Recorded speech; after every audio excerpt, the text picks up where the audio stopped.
महान लेखक और कवि भी थे। एक पौराणिक कथा के अनुसार हनुमान जी ने स्वयं रामकथा को अपने हाथों से लिखा था। ये ग्रंथ पत्थरों पर नाखूनों से खुदा गया था और उसका नाम पड़ा हनुमद रामायण। जब वाल्मीकि ऋषि, जिन्होंने वाल्मीकि रामायण की रचना की थी, इस दिव्य ग्रंथ को देखने आए तो वे हनुमान की लेखनी से मंत्रमुग्ध हो गए।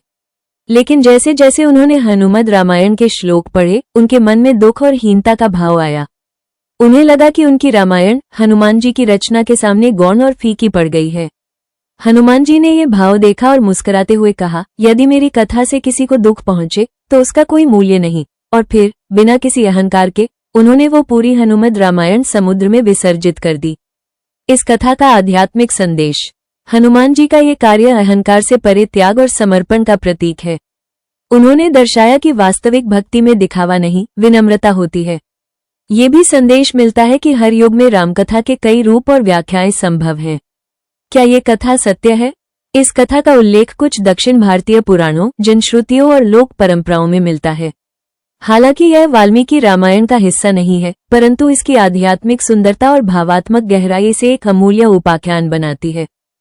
में लिखा, सब जानत प्रभु प्रभुता सोई, तदपि कहे बिनु रहन कोई, तदपि कहे बिनु रहन कोई।